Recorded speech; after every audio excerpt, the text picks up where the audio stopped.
Hi hello నమస్తే welcome back to Vedant creatives. ఈరోజుతో ఒక మంచి హెల్దీ రెసిపీతో మేము ముందుకు వచ్చానండి.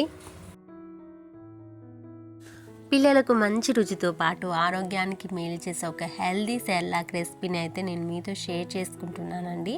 ఎవరైనా పిల్లలు బలహీనంగా ఉన్నట్లయితే ఖచ్చితంగా వారికి ఈ సెర్లాక్ని తినిపించడం ద్వారా మంచి రిజల్ట్ని అయితే చూస్తారండి. పిల్లల బ్రెయిన్ డెవలప్మెంట్కి మరియు వారి వెయిట్ గెయిన్కి చాలా బాగా యూజ్ అవుతుందండి. సో మరి లేట్ చేయకుండా ఈ రెసిపీని ఎలా తయారు చేసుకుంటారో ఒకసారి చూసేద్దాం. మక్కానాలో థయామిన్ మరియు బి విటమిన్లు ఉండడం వల్ల పిల్లల్లో జ్ఞాపక శక్తిని పెంచడంలో చాలా బాగా యూజ్ అవుతాయండి. మక్కానా పిల్లలకు తొందరగా జీర్ణం అవుతుందండి. ఇంకా కండరాల పెరుగుదలకు చాలా బాగా తోడ్పడుతుందండి. పుట్నాల పప్పులో ఫైబర్ అనేది అధికంగా ఉంటుందండి. పిల్లల్లో జీర్ణక్రియను మెరుగుపరచడంలో చాలా బాగా హెల్ప్ చేస్తుందండి. అంతేకాకుండా ఇందులో ఐరన్, జింక్, మెగ్నీషియం మరియు పొటాషియం వంటి మంచి ఖనిజాలను అయితే కలిగి ఉంటుందండి. పిల్లల్లో వారి బ్రెయిన్ డెవలప్మెంట్కి మరియు వారి బోన్స్ అండ్ మజిల్స్ పెరుగుదలకి ఎంతగానో తోడ్పడతాయండి.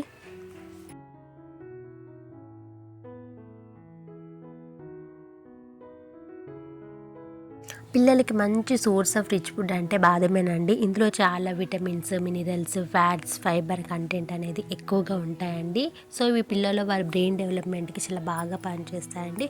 వారి స్కిన్ అండ్ హెయిర్ పెరుగుదలకు కూడా ఈ బాదం అనేది బాగా తోడ్పడుతుందండి.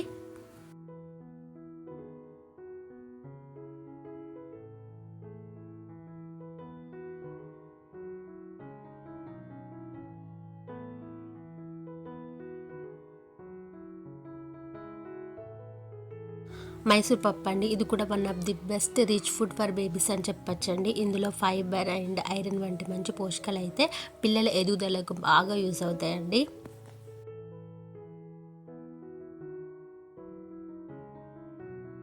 పోహ అటుకులు కూడా చాలా మంచివండి పిల్లలకి. ఎందుకంటే ఇందులో ఎక్కువగా కార్బోహైడ్రేట్ అండ్ న్యూట్రిషన్స్, ఫైబర్ వంటి మంచి పోషకాలు అయితే ఉంటాయండి.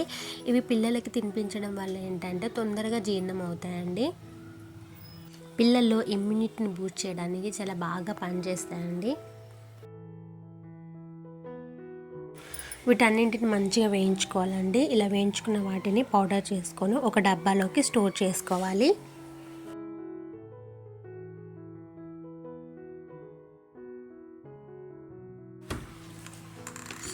ఇప్పుడు ఇలా తయారు చేసుకున్న పౌడర్ని ఉగ్గు ఎలా చేస్తామో సేమ్ అదే ప్రాసెస్లో దీన్ని చేసుకొని పిల్లలకి పెట్టేయాలండి. ఇక్కడ నేనైతే ఒక 2 స్పూన్స్ పౌడర్ని అయితే తీసుకుంటున్నాను. ఇందులో కొంచెం వాటర్ వేసుకొని ఉండలు లేకుండా మంచిగా కలుపుకుంటున్నానండి.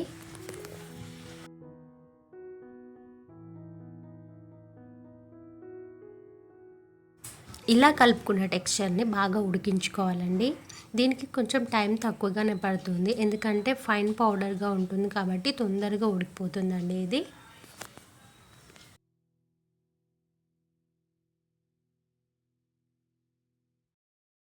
ఇందులో కొద్దిగా నెయ్యిని కూడా యాడ్ చేసుకోవాలండి. సో నెయ్యిని వేసిన తర్వాత మంచిగా కలుపుకొని దింపేసుకుంటే సరిపోతుందండి.